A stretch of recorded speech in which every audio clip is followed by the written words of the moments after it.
Thank you all for meeting with me. You're all doing some wonderful work destroying the world, but I think it's probably time for us to reevaluate. Yeah, sorry for the interruption, but I think we're in the wrong meeting. We're not here to destroy the world. We're here to save it. You see, we are some of the leading leaders of liberal causes, and I'm with the Human Rights Campaign, who focus on LGBTQ plus and trans rights. You see, I have the equal sign to let you know that I'm a good person. Oh, excuse me, women's reproductive rights.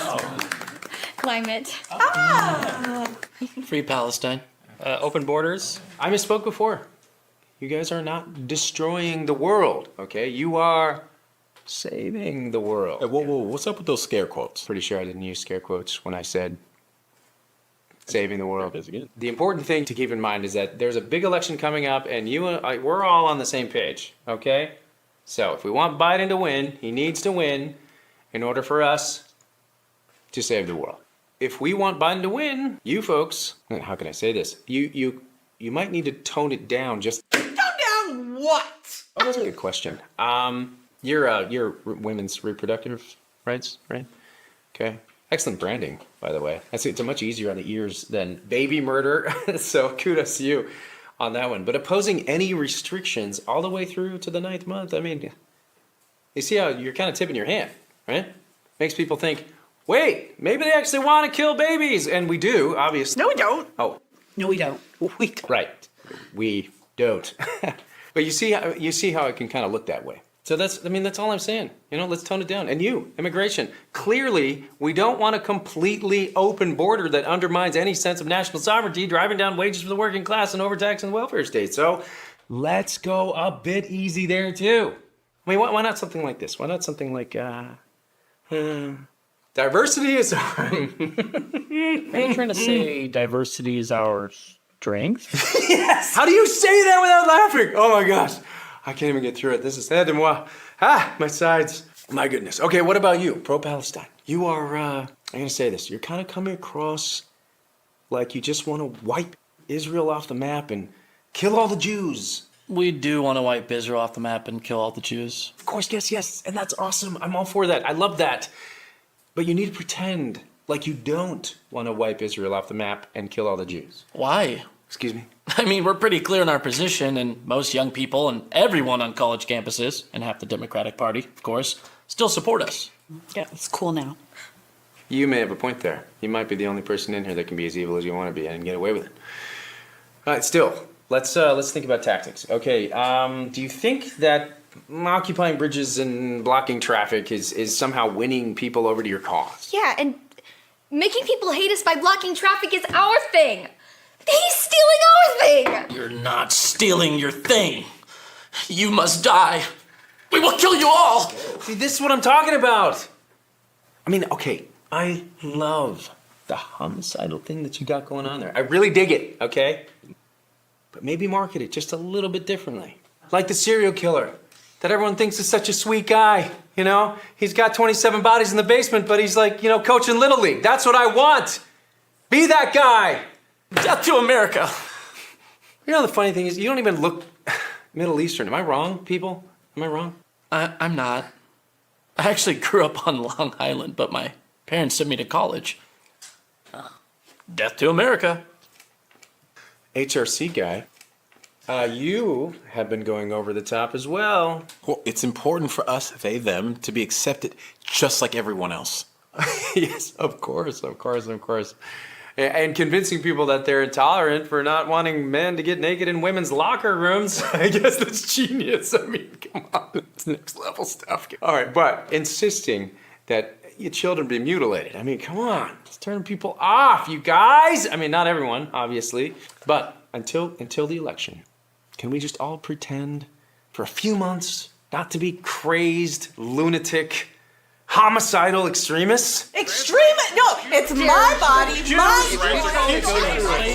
Donald J. Trump! You will obey me. Sorry. Glad we're all on the same page, though. So, how do you do it? When I do evil stuff, it seems like nobody likes me. When you do it, everyone finds you sympathetic. Well, see, my people are oppressed victims. So we can rape, murder, and call for genocide, and it's pretty much totally justified.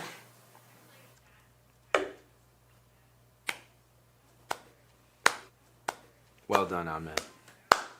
Well done. Hey you! Are you enjoying these videos? Isn't it ironic that when you sit back and look at things truthfully like that,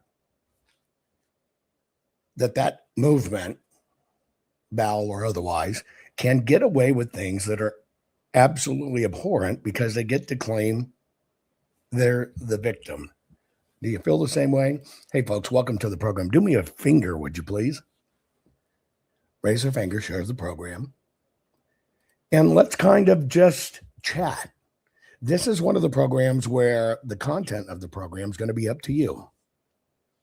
It's questions that you'll ask across different platforms. Things that you want to talk about. By the way, thank you so very much for reposting the stream and sharing this. And so that's what it is. Let's kind of catch up on everything that's going on out there. Have a discussion. If I have an answer that comes from my own research or understanding of a topic you ask about, I'll be happy to answer you. If I don't answer you, it's simply because I just don't have any information, and I'm not one that I feel like I have to have an answer just because I'm asked. If I don't know, I'll tell you I don't know. How refreshing is that? Hey, today's program is brought to you by the fine folks at Goldco. And yes, my voice hasn't recovered yet, but I'm working on it. Here's what I'm asking you to do. Would you please go to jovanlovesgold.com? I do this with the fine folks at Goldco. If you watch what's going on with precious metals, they're going through the roof. But this is not about, right? This is not about getting you to invest in precious metals. This is more about covering your ass. And here's what I mean. If you have a retirement account, 401k, IRA, whatever the case may be, for that money that you've put away years and years and years previous to right now, and you wanted to get a hold of it, say something happened to your house or your car, need it, God forbid, for a medical emergency. Many times you trying to get a hold of that money, that funds, that's yours. It's almost impossible, or they're going to try to ding you 50%. There's a law in the books that deals with gold and silver that can help keep that from happening. And that's why a lot of people go to my partners at Goldco, because now's the time to protect your money from gold and silver. And that's kind of what I'm talking about. Now, the way this works is in chat. I'm going to watch the different chats. Fire your question. I'll give you any feedback I can give you. And it's just kind of an open platform. Like I've already seen one about Tina Peters. There was a trial regarding Tina Peters. We'll talk about it. And we'll see what's going on. But this is your program today. This is where you drive it. So you ask the question. So share this right now. We'll get started right after this brief moment. Not fixing 2020 will damn our nation forever. The historic Maricopa County full forensic audit effort processed 20,895,610 digital and forensic images of varying formats, resulted in 208 million individual evidence-proof files. The system processed over 58 billion forensic measurements, resulting in over 2 trillion individual base computations. No hopium, no hype, just hardcore forensic evidence. Please make sure the Maricopa County Full Forensic Audit Archives survive. Donate now. So if you want what happened in the 2020 election fixed, then please donate to protect and secure this historic evidence. We can't do it without you. We need you. America needs you. Our future needs you. Please donate now. Warning. The following program has been rated Gilligaff and is intended for open-minded audiences. If the truth offends you, or if you are allergic to focused intensity, intellectual athleticism, or the occasional F-bomb or even irreverent humor, please switch off now.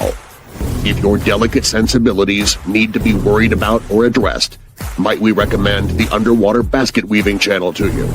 Otherwise, sit back, enjoy the wisdom, insight, and wicked sense of humor.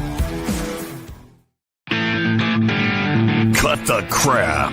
How many times a day do you want to say that to politicians, the elite, the loony liberals, the fake news media, and the gender-confused, emotional socialist snowflake crowd? Cut the crap is your secret weapon for fighting for our freedoms and our great republic. It all begins with a massive mental enema, freeing you from the toxic news and politically correct views, which constipate your consciousness with stinking thinking.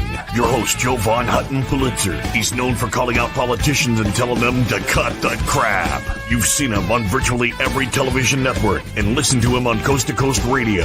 And now he's here to help you learn to fight for America. Culture, race, and American politics. They all have one thing in common. They all need to cut the crap. Now, here's your host, Jovan Hutton Pulitzer.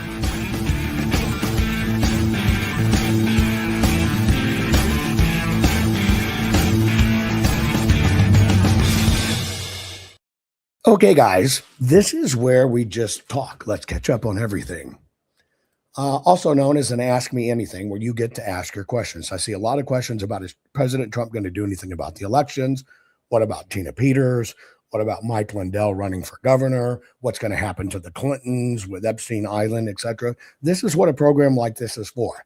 If I have facts, I'll give you facts. I will always tell you when I think, hey, something's just my opinion. Or if I can't answer it, I'll just tell you I have no information on that. Now, one of the things I found very interesting is just watching and attempting to understand. Now, remember, I do not watch other people's programs. I don't.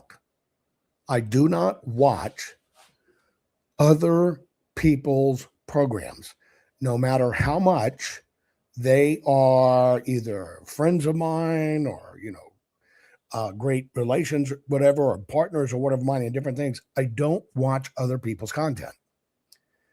I do that for several reasons. The main reason when it comes to election integrity, just to make sure for any future court dates that if I'm asked, well, did you participate in this, stop the steal stuff and all this stuff or whatever, I can say I don't do that. I've provided commentary before on a few items, but that's in a commentary role from my area of expertise. But I don't ingest other people's programs.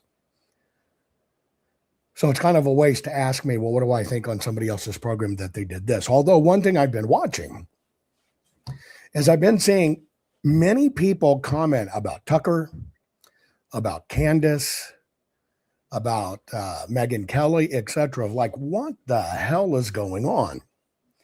Now, I posted for you, I'm going to show you this clip. I posted for you a clip of Candace talking about Charlie Kirk again. Now, I got to tell you where I stand on Candace. When she first came out as a guest and she started appearing different places, I absolutely thought Candace was a rock star, right? Some of her analysis, her passion, I dug the passion. She's cute as a button.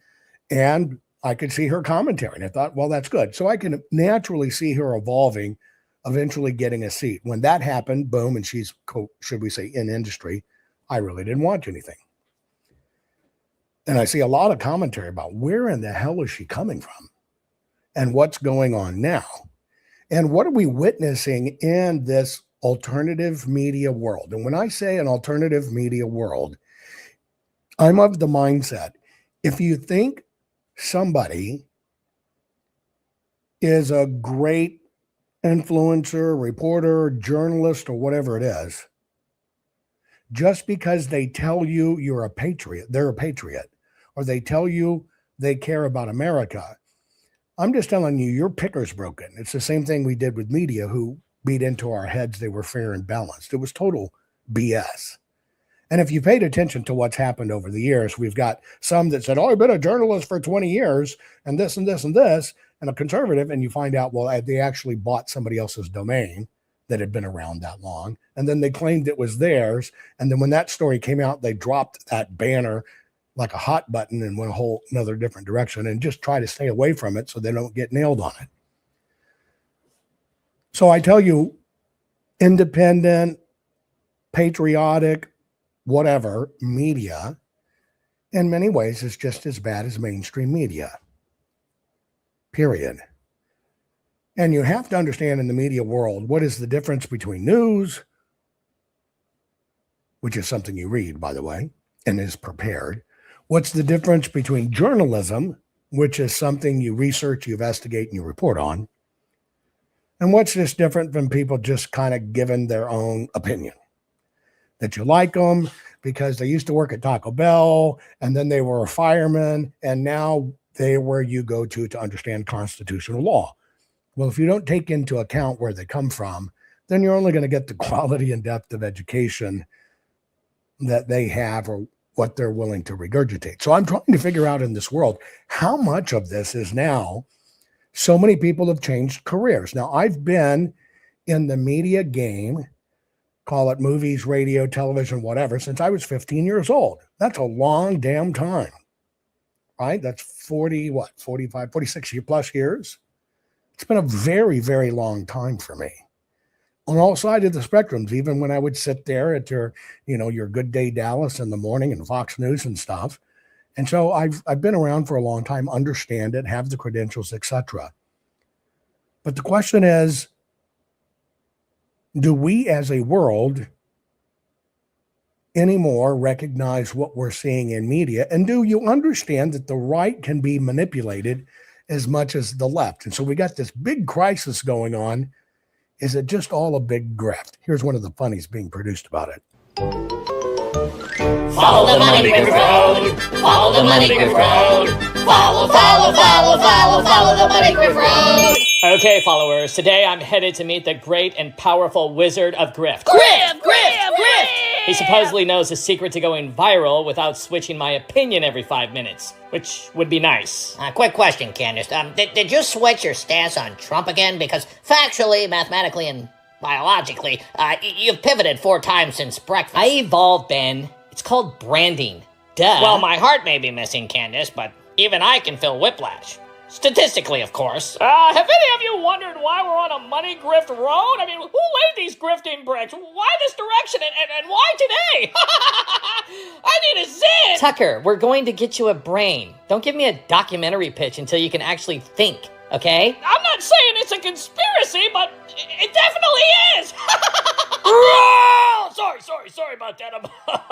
I'm trying to control that, but Candace, I can't keep up with you. One day you're pro-MAGA, the next day you're anti-MAGA, then you're pro-MAGA again. Well, maybe if you stopped yelling about lizard people, you'd read my updates. I have not confirmed the lizard people today! Grift! Follow the money grift road. Follow the money grift road. Follow the money grift road. Well, if it isn't the Grift Squad. Candace, Ben, Tucker, Alex. Y'all switched sides so many times, I had to fact check Michelle's gender just to keep up with you guys. Wizard of Grift, tell us, how do we achieve stability, clarity, and consistency? This is the internet. Nobody came here for consistency. They came here for content. Always remember, pivot for profit! So you're saying we never needed truth? Truth? No. You just need a good thumbnail. Grift! Well, that does explain everything. Oh, sorry. That was purely a reflex. Follow the money grift road. Follow the money grift road. Follow the money grift road. So a lot of people are asking these questions. What's true? What's real? What's not? I'm going to answer one question before I show you this piece on Candace because it will help you understand me. So MedBed asks, question, have you heard that July 21st is the real switch over date? 30 prophecies coincide on the date of July 21st, right around the corner. Let me ask you a question. Where would I have heard that? You can put it in chat. If in fact I was one of these people to hear that, where would I have heard it? So let's chase this down in a linear fashion. Okay? Here's how I think. I think when somebody comes on And they basically don't use their name, don't use their ID, and basically tell you, I have super secret information that everything's going to change over on this date. Now let's analyze it. We know we're in the midst of a war, right? We know we're in the midst of a war. And we hope like hell things change, right? We hope like things change. All of us do. All of us want things to change. Now, let's say we're fighting said secret war. We've got everything in place, okay? Everything in place. We've got our people inside. We've got the systems ready to go. We know who we're going to prosecute. We've selected the prosecutors. They've prepared their cases. We've prepared the people that are going to go make the arrest, and we're going to do the big switch. Okay, you with me so far? Okay. And yeah, I know you're asking about a piece of information. I'm answering it in a broader sense for everybody. I'm answering in a broader sense because it allows a good teaching moment, and I want people to benefit from the teaching moment. Okay. So let's just say that because this talks about July 21st. It's obviously not July 21st right now. So I'm speaking to a broad audience now. But let's just say July 21st is in fact going to be the switchover date. So what I did is I took you from a chatter, and now I'm lifting the chatter and I'm taking the one definitive thing that is here. Okay? One definitive thing that is here. July 21st. And looking at that date and then knowing we're months and months away from that July 21st. And then we make logical conclusions about what has to change to get these rat bastards out. Okay. And we're going through it. Now we're looking down the road to that July 21st date. So let me ask you a few. And by the way, if you haven't been tuning in for the last week or so, I have an old injury to my larynx, my vocal cords and everything. Every few years I have to deal with it, especially if I catch a certain type of cold. And in that process, I have to rebuild my voice because it goes away.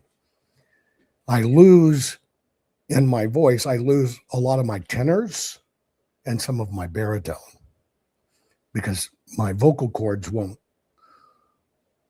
open and contract the right way. So that's what you're hearing in my voice, right? And I got to do exercises all day to keep on building it back. Like, ooh, I got to work on it, right? Anyway, that's what's going on. So now we're dealing with this super July 21st date. I want you to think a minute about all the things that would have to change to get these rat bastards, right, out of our system. Everything that has to be put in place. So let's say that President Trump, powers that be, have it in place. Now, let me ask you a question. Would that be an operation that would be kept totally under wraps? Yes or no? Put it in chat. Would that be an operation that would be kept totally under wraps? Yes or no? You're about to replace everybody. You're about to imprison everybody. You're about to get back control of the money. You've got the courts ready. You've got the prosecutors ready. You've got all that, right? You've got it ready to go. You've done your homework and you're ready to spring.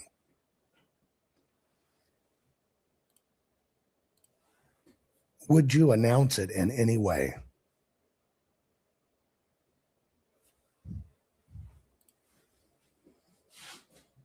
Would you give the enemy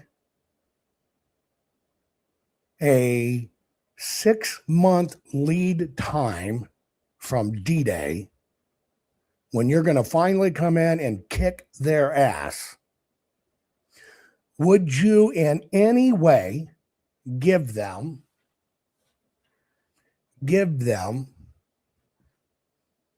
a heads up? Now, some people will say, well, maybe they're faking them out for the day. Let me just ask you a different question.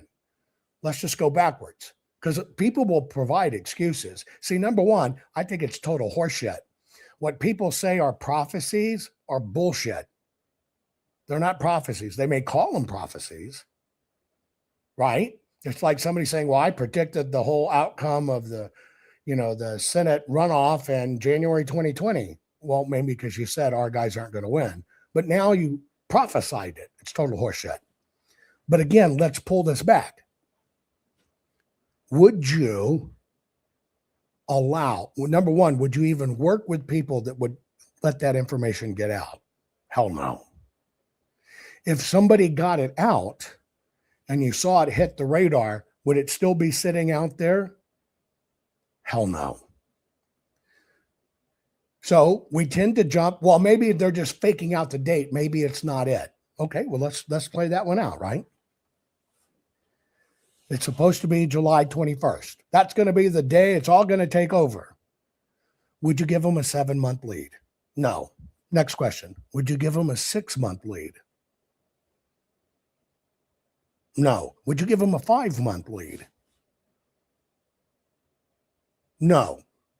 3-month, 4-month, 3-month, 2-month, 1 month. See, it's against your own interest to give them any lead, even if it's a 1-day heads up, because the rats can delete drives, delete information, and haul their ass out of town. So the question is, would you give them any lead?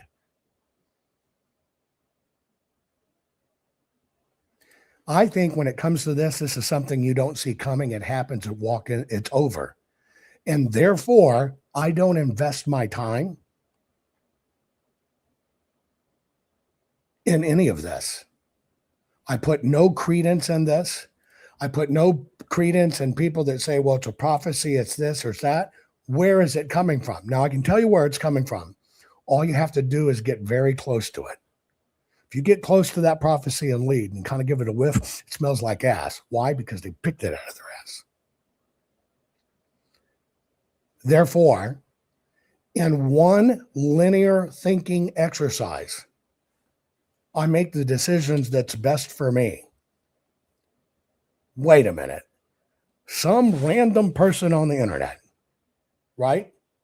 Some random person on the internet, right?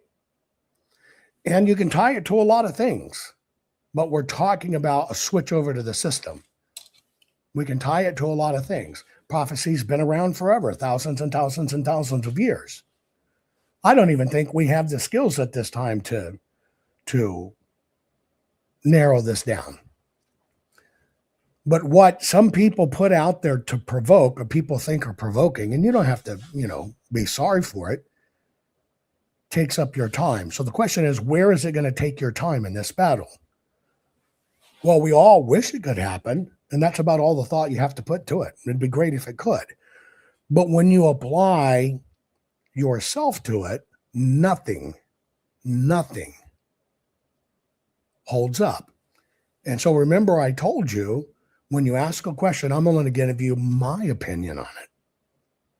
And all I just did was gave you my opinion on it.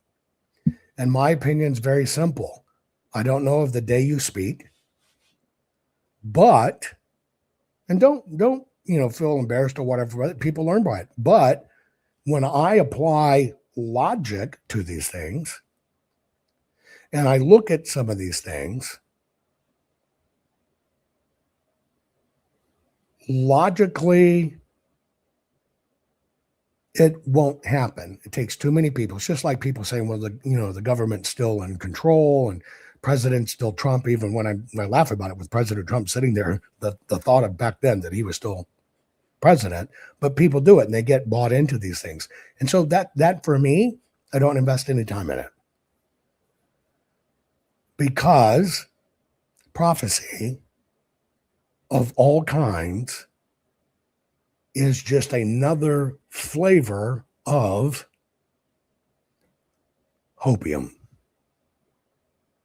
And it doesn't matter if it's hopium from the good side, hopium from the biblical side, hopium from the inside Q side, or any of that. I personally, for me, for mental health reasons, choose not to deal in hopium and to try to look at everything from a linear fact basis. And by pulling apart those facts, I can't put it back together. I can't. And just, you got to understand, it's also a double-edged sword. If in fact it's prophecy, way back prophecy, and let's say it's an accurate prophecy, don't you understand? Evil forces know that too, and evil forces work towards that same date to make it not happen. Why? Because they got the same heads up. And so when you tweak it into the prophecy segment, then what I do, ready for this? I let go and I let God. If God saw fit in prophecy to tell us it's this date and here's what's going to happen, then I also understand evil knows too. Evil's going to work against it. That's in the heavenly realm. That's angels and demons. And I'm going to let go and let God. That I trust, which means it doesn't have to be on my radar. And that's my philosophy. So you can see what the question was, right? And I'm just telling you, this is how, for me, I make sense of all of this. How I make sense of all of this. What I do though is I look at, for me personally, am I fulfilling my role in this? If there's a big prophecy going on, and there are big celestial movements, angels and demons going on, and I'm in the heavenly realm right now, am I doing my work in the heavenly realm to make sure I'm reaching as many souls as possible with clear thinking, not being terrified, and being prepared? And that's how I measure me in the role I currently play, because I'm locked into the earthly realm. And that's how I make sense of all of this stuff for me. Now, what we were doing is we were talking about Candace and grifting and whatever. Now, this is kind of a nice parlay, because Candace has now, for some reason, I do not know what her obsession with Charlie is, but when I watch her talking about Charlie Kirk, I think, my own opinion, she's destroying everything he stood for. Now, I don't know if this is a woman scorned because they ran her out way back when. I don't know if that's it. But it's almost like she's working hard to destroy what people think of Charlie Kirk. Listen to this. Why did Charlie think he was a time traveler? He said, as I showed you in earlier messages, that he was a time traveler.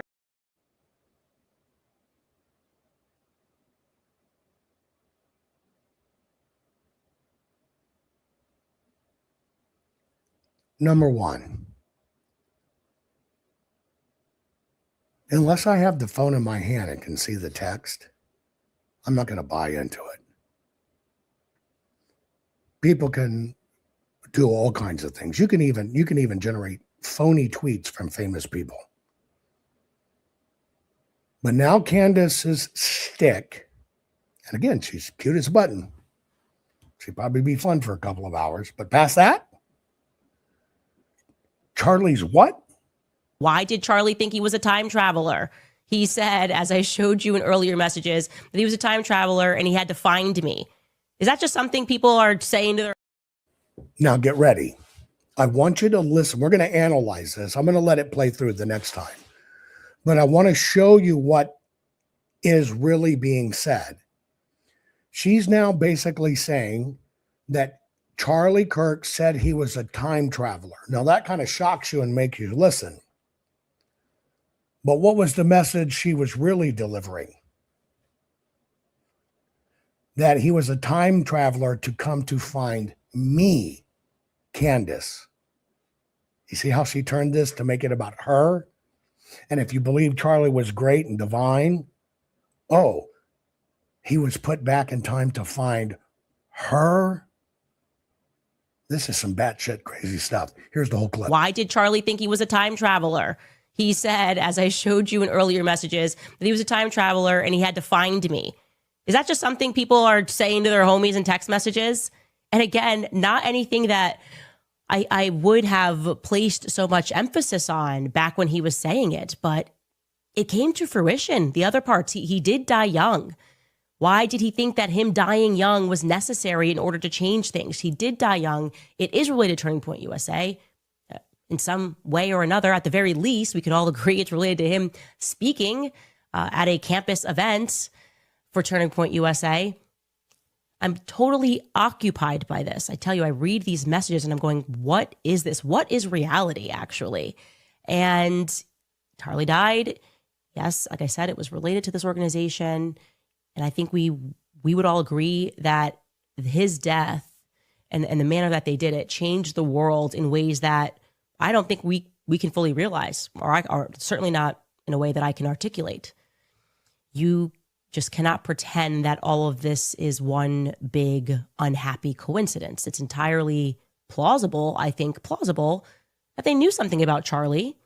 And that's why they had him marked and had him monitored and had him likely followed since he was young. And maybe they thought, like the agents think, that if they swarmed him and they stayed with him and they pretended to be his friend, that ultimately they could control Charlie and perhaps change an outcome. They could literally change an outcome related to Charlie. So when for the first time in his life, because I do believe he was managed, I mean, I've already said I was handled. I didn't recognize that I had agents. And for the first time in his life, Charlie peeks his head up and starts to push back in a meaningful way. They couldn't stop him from becoming bigger. That seemed to be inevitable. But they panicked. They seem to have panicked, right? I mean, this is just starting to happen within a year when Charlie's going like, hey, man, I don't actually think this. I don't actually believe this. And then he goes, you know what? Take the money. Take the money out of the organization. And they panicked. They freaked out. And their solution was, no, just kill him. Just kill him. We can't have this.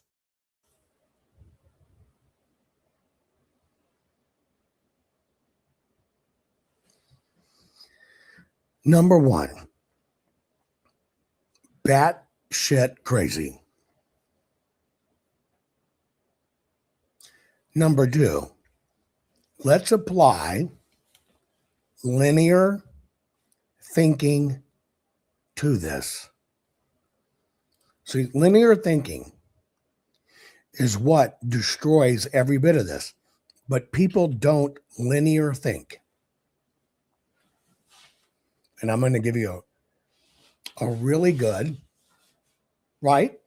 And there's no defamation here because it's her speculation. It can't be proven. But let's do some linear thinking on this one. Are you ready?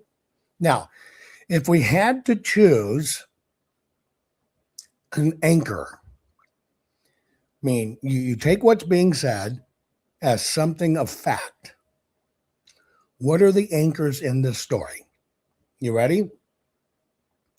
Charlie, Candace, Turning Point, death at an early age, right?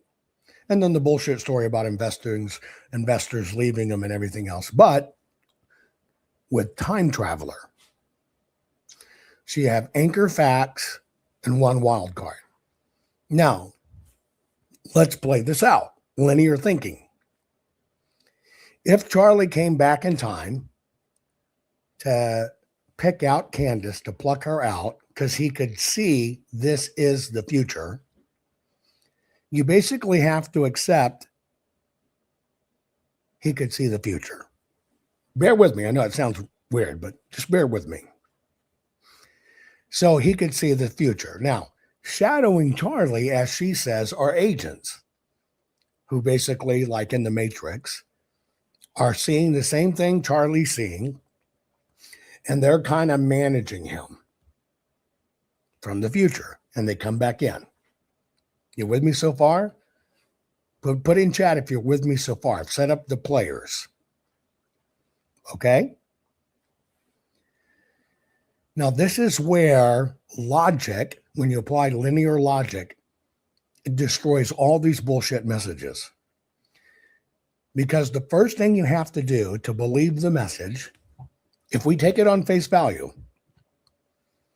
that Charlie was from the future, he knew what was going on, he could see it clearly, he was sent here to do something, and there were forces working against him. Okay, you'd have to believe that. So let's just take that at face value. Now get ready. Here's where linear thinking fucks it up. She then switches midstream. I'll play it for you again. She then switches midstream to say they couldn't account for Charlie saying, nope, I'm not going to take the money. I don't want any bit of this. No way, not going to happen. I'm not going to toe that line. I'm not going to say what you want me to say. And therefore, they make the decision to kill him. Now, did you catch what the disconnect is when you take it as face value and then you try to map it out? What is the disconnect? The disconnect is not that it's weird speculation. The disconnect is the first half of the story. She sells you that he comes from the future because he knows the future, and there are people tracking him to make sure that future goes the way they want. Plays it out, and then right in the middle switches to, oh no, Charlie turned, and so they decided, oh shit, we got to kill him. That negates they could actually see how it played out. Because if they saw that scenario play out, Charlie would have been off a long time ago before he ever became a moving force. They would have taken Charlie out when he was a little bitty twinkle in his dad's eye. He would have missed and he would have run down the crack of his mama's ass. You understand what I'm saying?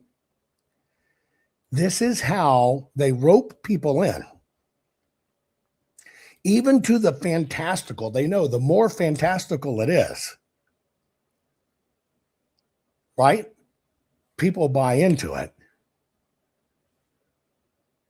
But then, if you just apply the linear thought build to it, the time travelers would have fucking known they were never going to be able to switch him. He was going to come into power. He wouldn't take their money. He wouldn't walk away. And therefore, they wouldn't have let him come to power in the first place. You see how much this bullshittery is? Now listen to it from that filter. Why did Charlie think he was a time traveler? He said, as I showed you in earlier messages, that he was a time traveler and he had to find me. Is that just something people are saying to their homies in text messages? And again, not anything that I would have placed so much emphasis on back when he was saying it, but it came to fruition. The other parts, he did die young.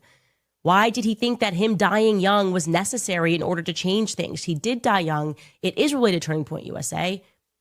In some way or another, at the very least, we can all agree it's related to him speaking at a campus event for Turning Point USA. I'm totally occupied by this. I tell you, I read these messages and I'm going, what is this? What is reality, actually? And Charlie died. Yes, like I said, it was related to this organization. And I think we would all agree that his death and the manner that they did it changed the world in ways that I don't think we can fully realize, or certainly not in a way that I can articulate. You just cannot pretend that all of this is one big unhappy coincidence. It's entirely plausible, I think plausible, that they knew something about Charlie. And that's why they had him marked and had him monitored and had him likely followed since he was young. And maybe they thought like the agents think that if they swarmed him and they stayed with him and they pretended to be his friend, that ultimately they could control Charlie and perhaps change an outcome. They could literally change an outcome related to Charlie. So when for the first time in his life, because I do believe he was managed, I mean, I've already said I was handled. I didn't recognize that I had agents. And for the first time in his life, Charlie peeks his head up and starts to push back in a meaningful way. They couldn't stop him from becoming bigger. That seemed to be inevitable. But they panicked. They seem to have panicked, right? I mean, this is just starting to happen within a year when Charlie's going like, hey, man, I don't actually think this. I don't actually believe this. And then he goes, you know what? Take the money. Take the money out of the organization. And they panicked. They freaked out. And their solution was, no, just kill him. Just kill him. We can't have this.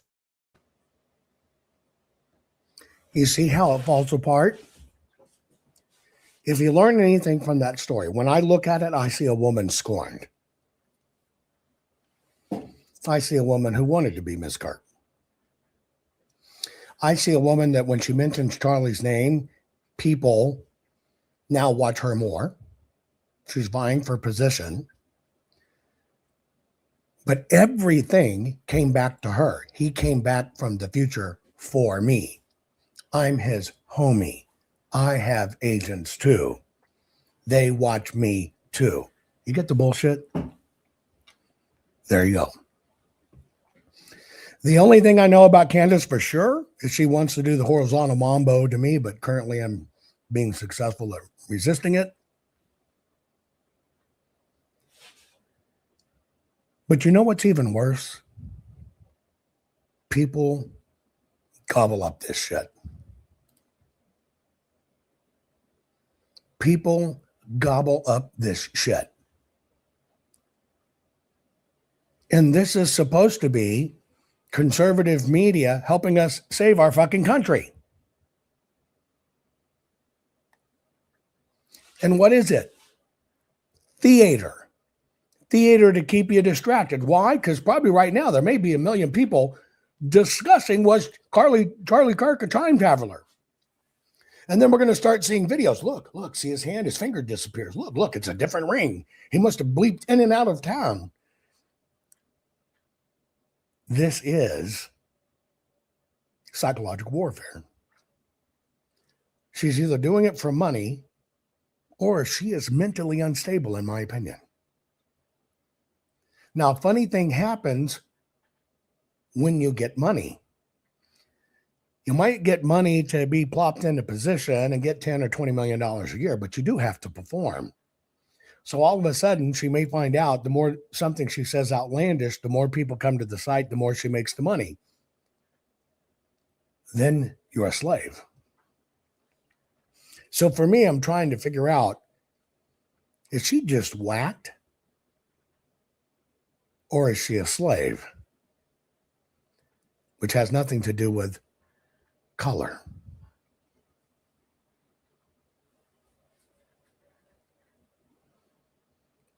I think she's got addicted in the cult of personality, in views, in being talked about, in doing appearances, in being famous. Charlie was her ticket. She got pushed out. She tried to ride that as much as she could. With Charlie gone, it became amplified that the people wanted nothing to do with her. And so she's going to try to claw back that imprimatur as much as she can. And that is my personal opinion on that. By the way, can I clean your palate? Let me clean your palate from that topic. We're going to talk about Tina Peters. We're going to talk about elections. But let me clean your palate with some very interesting talent. And by the way, it's as corny as can be, but it's very funny. Check this out.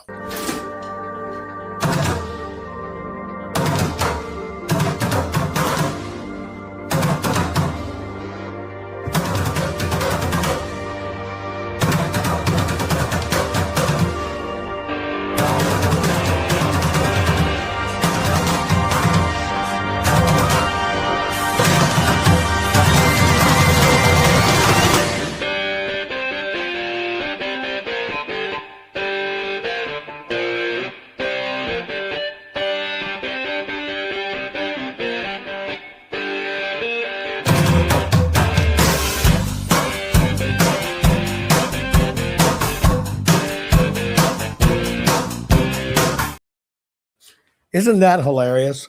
I probably watched that a dozen times when I saw that piece. And it's just a stupid horse mask. But to do that, it's so iconic when you hear that, right? And yes, your money was for nothing. You may have got a few pillows, but your money went to nothing and you got a lot of P caps for free. Anyway, somebody asked, is President Trump going to do something about election integrity? Have you noticed the war that's currently going on in election integrity? What is the war going on in election integrity? And have you noticed who's sticking their finger in the pot to move it to the right direction, other than all of us here? But if you notice what's going on, the headlines when it comes to election integrity is everybody talking about Venezuela, right? Venezuela, Venezuela, Venezuela, Venezuela, Venezuela, Venezuela, Venezuela, Venezuela. Machines, machines, machines, machines. Venezuela, Venezuela, Venezuela. Smartmatic, Smartmatic. Dominion machines, machines, machines. And they bank on you not knowing the actual facts. Now get ready. I'm going to drop something on you I've never said, but I'm going to tell you what I see. Venezuela has always been the key conduit of fentanyl into the United States of America. You know that, right? Go back and search your brain, right? That Venezuela has been the gateway for China's fentanyl to get that killer drug into our country. Can we agree on that? Yes. Now, let me ask you a question. Did that fentanyl event begin during the Trump administration or Trump administration 2? Is that when the fentanyl event coming to America began? Put it in chat.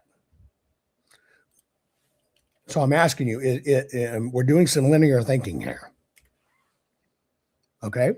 Doing some thinking here.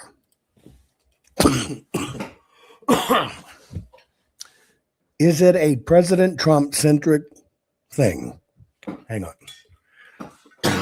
Swallowed my damn lozenge and almost choked myself. Hang on.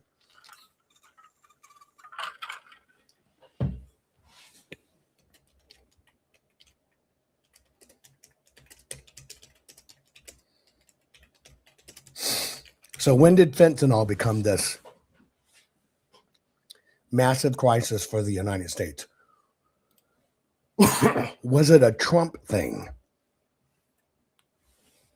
Was it a Trump thing? Okay.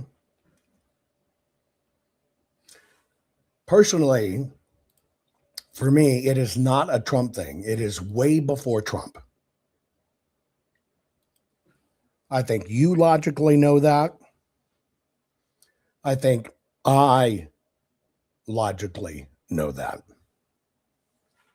So if we were to go back in the timeline, when we're talking about election integrity, so pay attention. If we were to go back in the timeline, fentanyl started coming across our borders in 2000. The massive runs started during the Obama administration. Massive, massive, break down the screw and walls, bring that fentanyl in. Okay? It is uniquely in volume an Obama era issue. We know it's coming in. And so during the Obama era of logistics and drug running, it just freaking took off. When did fentanyl seizures begin in scale? So it started coming in the 2000s. It became its height, its pervasiveness, its concentration is exclusively an Obama era thing. When did our country finally start getting some seizures and enforcement? Trump won. Again, I want you to look at the facts. Trump won. The big seizures come during Trump administration and one, right when he came into office, right? You started hearing about the seizures, and then we started getting thousands and thousands and thousands of pounds, enough to wipe out a city, being seized because the United States basically was able to understand the Mexican cartel basically replaced China and trafficking. There was kind of a switch going on, okay? So it basically becomes an unmistakable, and a lot of them began earlier, but I'm just talking about propensity. It became an unmistakable thing. So the first thing I want you to understand is the flood of fentanyl is uniquely an Obama thing. The enforcement of getting fentanyl out is uniquely a Trump thing. Then it was ignored while they had Trump out, and Trump gets back in.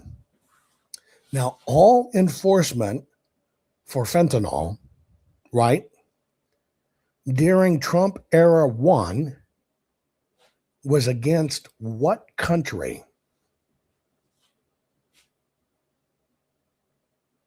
What country? Mexico, not Venezuela. Mexico. So what happened in a very unique new pivot? Okay? What happened in the pivot?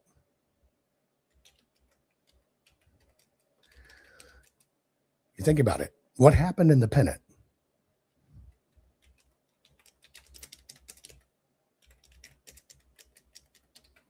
I gather some facts here. Because you understand something happened in a pivot. Wasn't Colombia. We know China was manufacturing it. We knew it was coming from Mexico, and we're able to understand the cartels were doing it. And then all of a sudden, there is this pivot. And it pivots from Mexico, and it somehow pivots to Venezuela. Now, do you think this was uniquely new evidence that happened?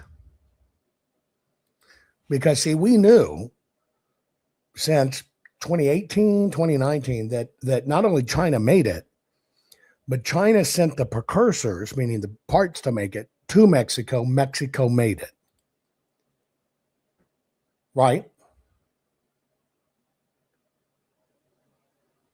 So let me ask you a question. You're now seeing that President Trump is shooting boats from Venezuela, trafficking what many say is fentanyl. Have you seen those things? Yes or no?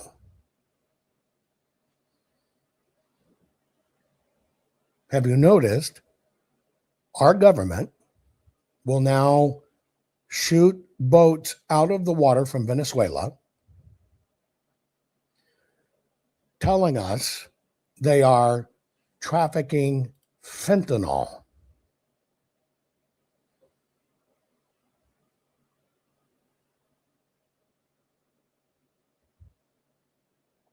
Did you catch that? You did. Okay. Let me tell you what I see when it comes to election integrity. See, you thought I've been talking about fentanyl drugs. No, I'm talking about election integrity. Let me tell you what I see.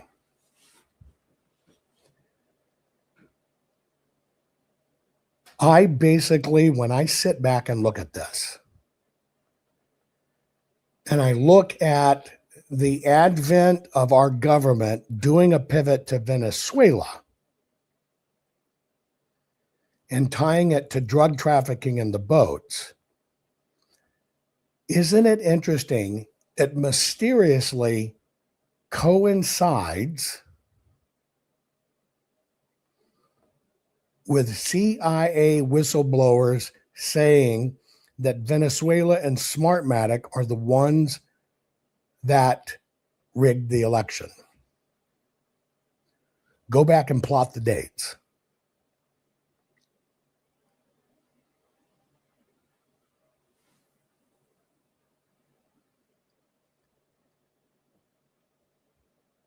Pay attention. So all of a sudden, out of nowhere, our DOJ, right, is blasting drug running boats, which was more than likely cocaine, not fentanyl, which has always been coming through, right? But if you look at the timelines between the hits, which should have been done, that's not what I'm debating. When you look at the timeline between the hits, a sitting president, through his DOJ, decides to hit Venezuelan drug boats. Now, the drug war shit stopped working. But let me tell you what I think went on. It's the machines that the votes were swapped is, in fact, a CIA operation.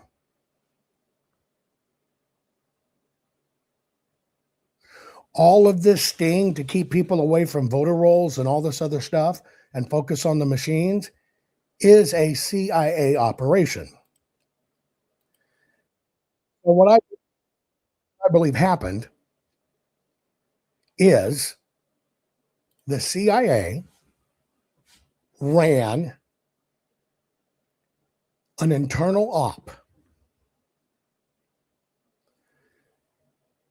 They ran an internal op against President Trump's hot fucking button. They stole the election from me. They tell him, right? They tell him it was Venezuela. They focus him on Venezuela and then say, we've got to get Maduro, whatever, out. Now, is that a good thing? Yes, it's a good thing. What will happen to the oil? We don't know. We do know that Venezuela was supplying China with oil and China's hurting. But let me tell you what I see. I see the president was worked to strike Venezuela so it would lend credibility that Venezuela rigged the elections. It was the machines. You get it? All of your Venezuela whistleblowers are supposedly ex-CIA, ex-FBI, who are going to start really pointing out who did it. Our election didn't get stolen by a foreign country. Our election got stolen by our own fucking country internally. And because President Trump was putting heat down, they needed to do something because you know it ain't the fucking machines. You know it. They needed something that they could pull a trigger. That they could pull a trigger and say, it was Venezuela. Look, we got it. They did it. I do not care who tells you this. I'm giving you exactly what you're here for, my personal opinion of what I see. And my personal opinion says the president of the United States was subjected to an operation inside that was done, great benefits, fuck up the oil to China, stop a lot of these drugs, be a hero, but it was done operationally to make it look like it had something really to do with our elections in Venezuela. So everybody would focus on Venezuela. Now, goes to the first part of my question. Who's pushing back on that? Have you noticed Elon chiming in, and he's only chiming in about the voting rolls? Have you noticed all of these Biden era judges saying, oh, we can't turn over the voter rolls that compromise voter information?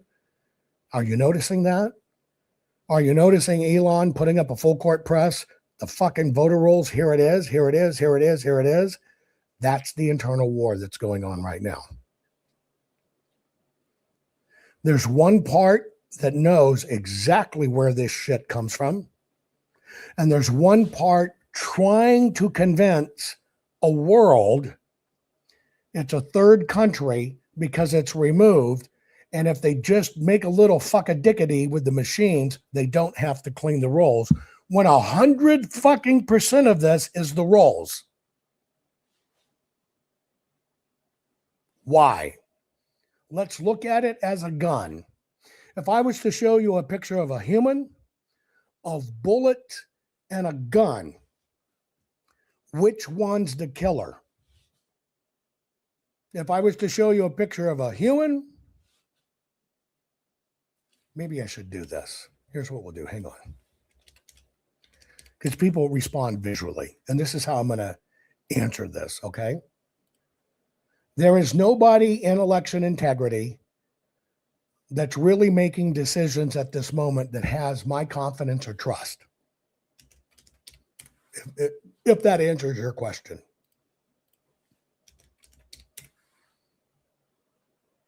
Okay? So let's do this. We got that. We've got this. Making just a graphic. So bear with me.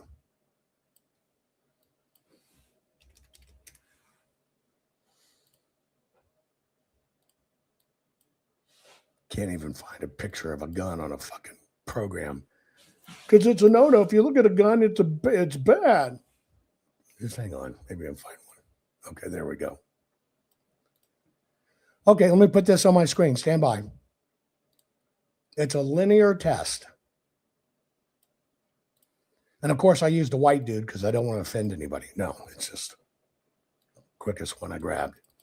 Take a look at this screen. And you tell me which is primary killer in this scenario, which one is the killer? Put it in chat. Where is the killer in this picture? Well, it's obviously the dude. All right? It's the dude. Let me see if I can get a... Okay. So now we're going to replace the picture. Here comes your second picture, your different test. See if you can pass this part of the linear thinking test. Okay? So you know it's the human. You know it. That's the killer in this equation. So what we're going to do is we're now going to take out the killer. Now you got two more choices. In this picture, who is responsible for the death? So we know it's a person, and we know who's responsible for the death. You say the gun, you're wrong.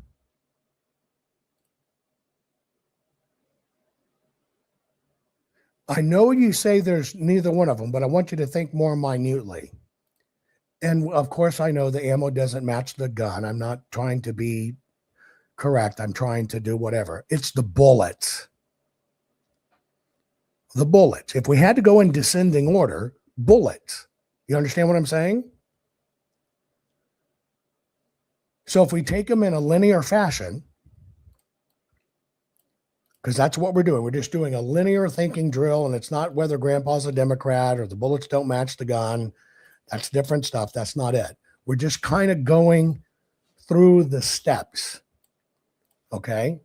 When you go through the steps and you have to think through this linearly, which people don't do, then you have to understand, okay, if we're looking at the elements, where is the perpetrator?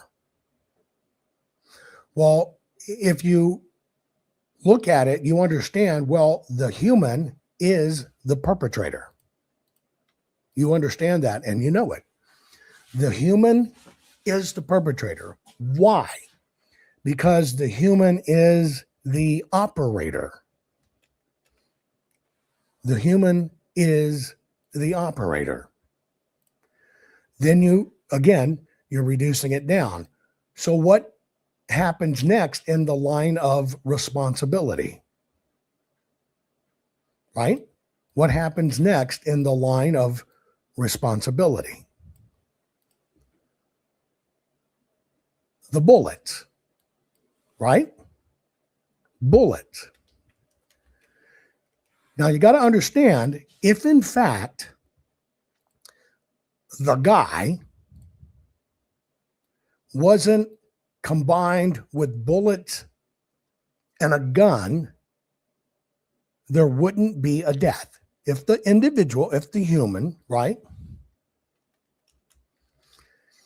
wasn't, right, combined with the gun, there would be no death. Now we take the human out. There is still a potential for death in the fact that there is bullets there. The reality of what's left over is the gun is technically only a machine. You right? You get it? That's my point. The gun is a machine. Period. That's it. The gun's the machine. So you realize if in fact you take away the person, that's one way to stop the crime.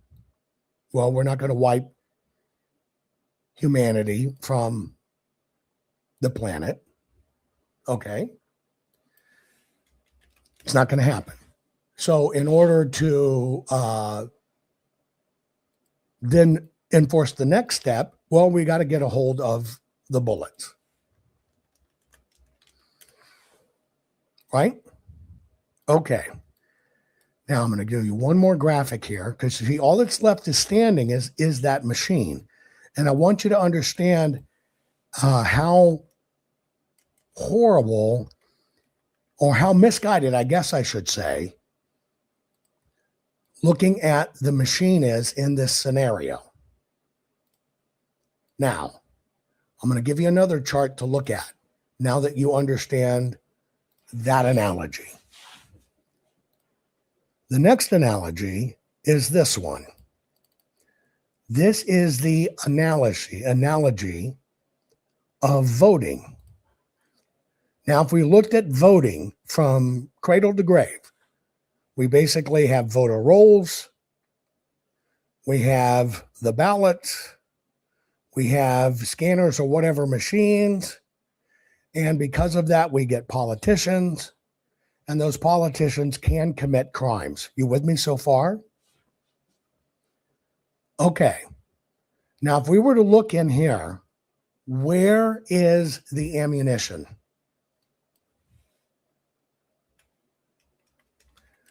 Where is the one thing that makes all of this work? There's only one thing that makes it work. In other words, if you took that one thing out, it would entirely change the scope of the elections, what would that be? And there's only one. There's only one. Okay, so let's play this drill out, shall we? Let's say that we're going to reach into this scenario and we are going to take out one element in the attempt to fix our elections. Watching in chat, watching what people are saying, some people said, okay, here's what we're going to do. You ready? We're going to take out the machines. Now, let me ask you a question. The formula is as follows. In order to conduct an election and get all the way through to politicians raping us, it all begins with the data of the voter rolls. You can only get a ballot if you're on the voter rolls. That ballot can only be fed into the machine. Ostensibly, it comes from the voter rolls. Those machines have to have those components to get a lawmaker. Then those lawmakers get enabled for their crime. If I take this machine out, can the crime still occur? It's a simple question. Can the crime still occur?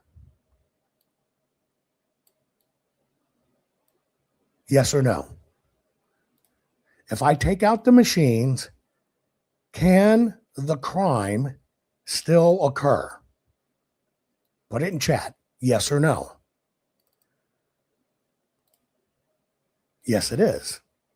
It still can occur. Now, why can it occur? If I was to take that machine and I replaced it with a hand count, can those crimes still occur? All I've done is I've gotten rid of the machines. And I've replaced the machines with something that I'm saying is better, which is hand counting. Can the crime still occur?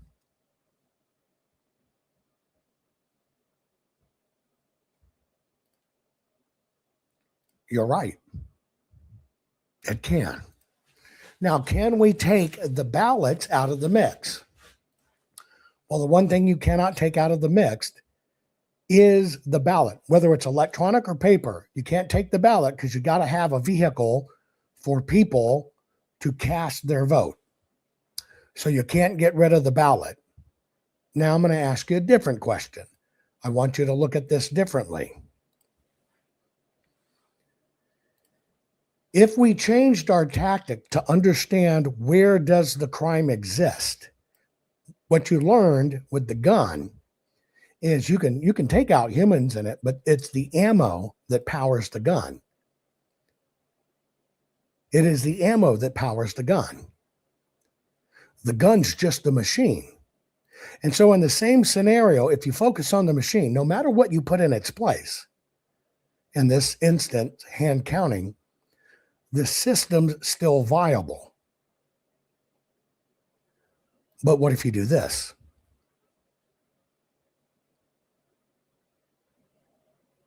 What if you get rid of the voter rolls? Now, here's what happens when you get rid of the voter rolls. The ammunition is missing.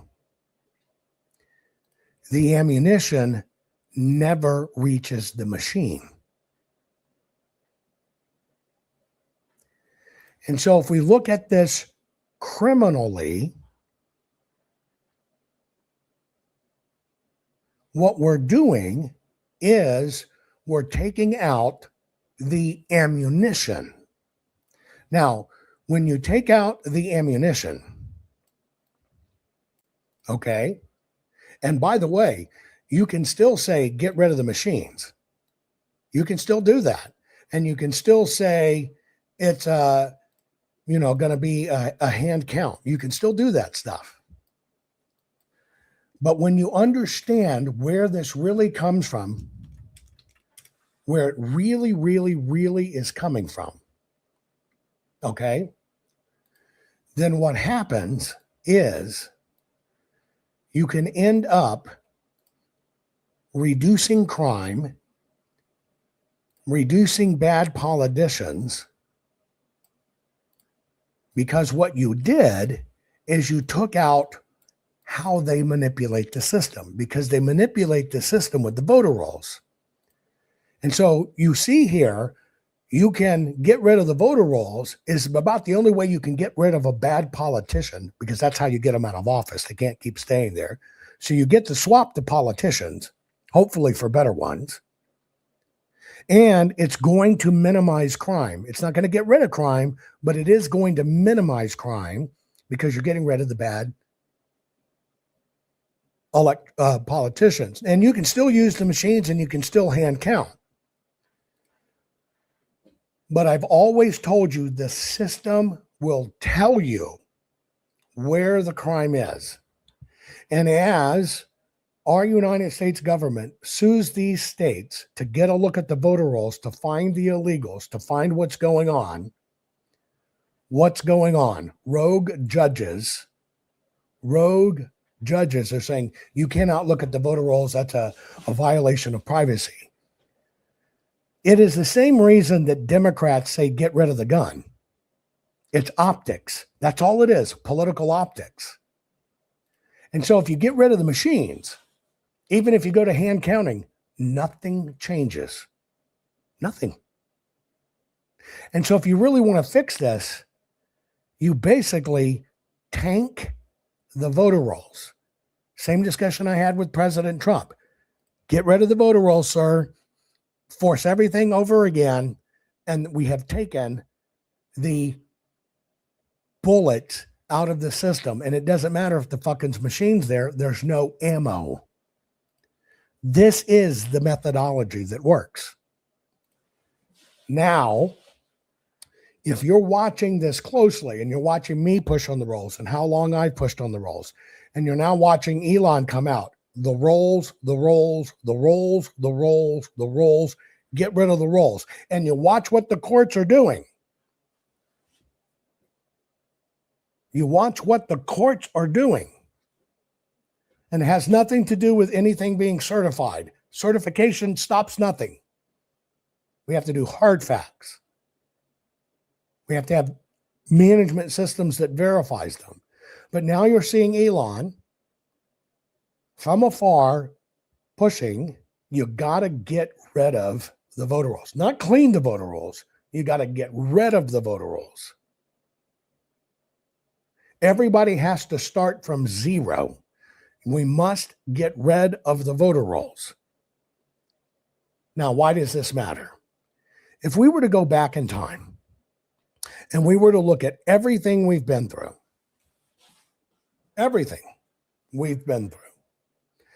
and you know how long it's been in us fighting this fight, and that we can show you in the paper how it was done. What's the one thing that the system wanted to make sure never sees the light of day? The paper. They don't care about the cast vote records.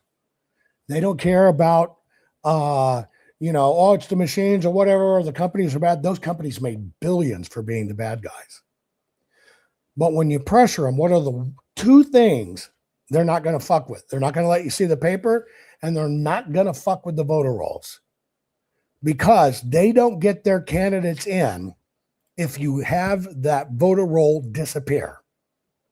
They do not get their candidates in if they do not control the voter rolls. That's why I think in Oregon, or is it Washington State, it's one of the two, has been exclusive mail-in ballot for 40 years? From the time they initiated mail-in ballots to now, 40 plus years, they never, ever again had a Republican governor. Ever. Think about that. So what they're going to do is they're going to protect the Holy Grail. Now, if the system's in on it, and it's all about politics, and we get in our favorites, and we just keep doing this, and we play buddies. That was Oregon, thank you. And we play buddies. What does the system that will tell you they're good guys, will get in front of you that they're good guys? What will they tell you when they're worried about fucking if you're going to do the right thing? Well, here's what the GOP does and pays for. So you have a centralized statewide voter roll that's on networked machines, servers. It has a public-facing internet interface. That's it. That's all I need to know that it's blown. That's a centralized statewide voter roll that was mandated by Help America Vote Act. They have these all over the country. And it's not just that you have a public-facing internet interface to it, but multiple organizations have what's called an API, or an application programming interface. In other words, a machine-to-machine interface into that voter roll. And I'm telling you this because when people say, well, we have to clean up the voter rolls, it's true that they're not following the law. It's true that they're not in good faith maintaining them in accordance with Title 52 that requires that the voter rolls be both secure and accurate. That's a requirement imposed on the secretaries of state who've received the Help America Voting Act and CARES Act funding to maintain those voting systems. What nobody's going to tell you, but I'm going to tell you, is you cannot clean those rolls. You're sweeping a dirt floor. Now let's follow the money. Where did the GOP put its money after they knew something was wrong with the 2020 election? Where did they put their money? Where did pundits and election integrity put their money? The big leaders like Mike Lindell. They paid to do coverage of over 700 cities in the United States of America, dropped millions of dollars to get you together in the name of cleaning this up, to tell you it was the machines and they changed the vote. Now we got Venezuela trying to lend its imprimatur. Well, it must have been the machines. Look, we're going after Venezuela. I'm telling you, all of this is a con. The GOP paid influencers $12 million to convince you to bank your vote, which means you still got to vote early and it's still mail-in voting. And told you don't go on election day because they won't have paper. Exactly what the left wants you to do. And they spent millions to do it, and they paid for all of these city tours. How many city tours were there telling you, we got to get the ballots and do a full forensic audit? How many influencers, newscasts, and stuff out there saying, here you go. Here's exactly what happened. Here's why these ballots are bad. Here it is, and showed you. Not some grainy CCD footage saying, well, that's what we think it was. How much money did they spend on that? Zero. The system tells you, and where we are right now, you got all this press of get rid of the machines. Is the left pushing back on get rid of the machines? Because they know they're under contracts, right? And you can't get rid of them fast enough and they'll already be in. So they don't push back on that. They don't have to. But when President Trump steps in and says, you're turning over your voter rolls, we're auditing, what are they doing? Suing,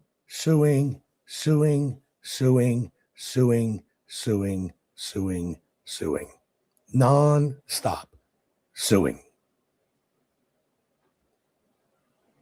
Blocking, stopping. Why? Because that's their ammo depot. And if we get rid of the voter rolls, everything changes. Not clean them up, get rid of them. Start from scratch zero with everything we know now.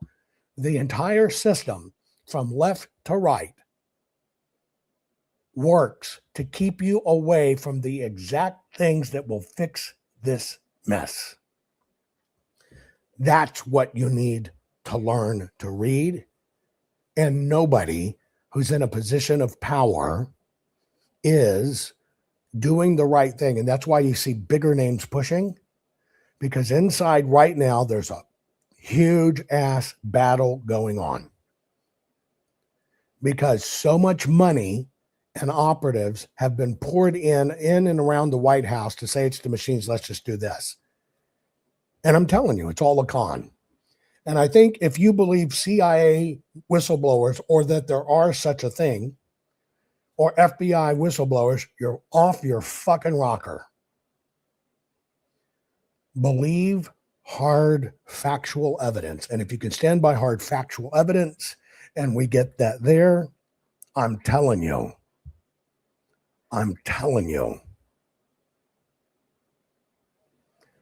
hard factual evidence wins today. But watch what people says. Watch what names aren't said, who isn't talked about, what's not said, who tries to play themselves a hero, who subsumes other stories and will tell you the story but leave key things out.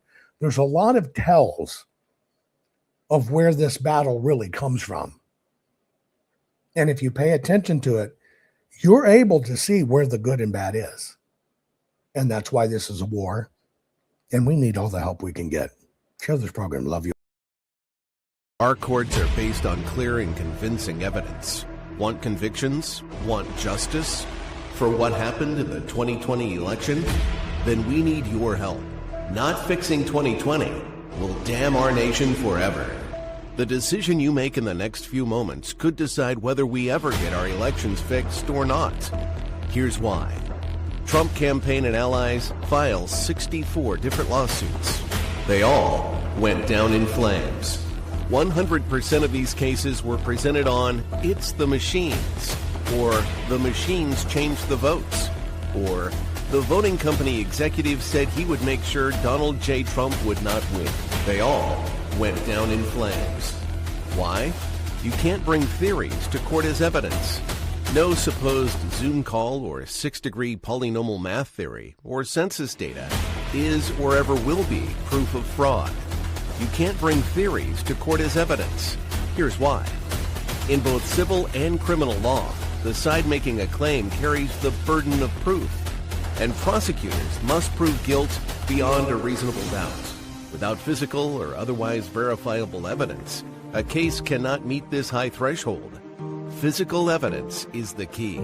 The question is, did anyone get relevant, reliable, provable, testable, and duplicatable evidence of what really happened in the 2020 general election? And the answer is yes, absolutely. The full forensic audit of Maricopa County, Arizona is the only evidence-gathering work which gathered relevant, reliable, provable, testable, and duplicatable evidence of what really happened in the 2020 general election. Evidence so damning that the system, the deep state, and those who pull the strings of this country have fought to keep it hidden and have hoped to have it be forgotten to time. Almost $3 million invested in time, funds, and efforts to unlock that which the system wanted hidden. But now, that evidence is in danger of being lost forever. So if you want what happened in the 2020 election fixed, then we need your help. Please donate to protect and secure this historic evidence. With the 2026 midterms coming up, the system is going to try to lame duck President Trump and then most likely introduce new impeachment proceedings. This is the evidence which will help win the war which is surely to come. We need to keep Maricopa County full forensic investigation and archive secure and ongoing. So if you want what happened in the 2020 election fixed, then we need your help. Please donate to protect and secure this historic evidence. We need your help securing the full forensic audit archives. Don't allow the only testable, objective, and reliable 2020 election evidence fall into obscurity. Millions were spent on getting it documented and tested. This is historic evidence. Not fixing 2020 will damn our nation forever. The historic Maricopa County full forensic audit effort processed 20,895,610 digital and forensic images of varying formats, resulted in 208 million individual evidence-proof files. The system processed over 58 billion forensic measurements, resulting in over 2 trillion individual base computations. No hopium, no hype, just hardcore forensic evidence. Please make sure the Maricopa County full forensic audit archives survive. Donate now. So if you want what happened in the 2020 election fixed, then please donate to protect and secure this historic evidence. We can't do it without you. We need you. America needs you. Our future needs you. Please donate now. Not fixing 2020 will damn our nation forever. Please donate now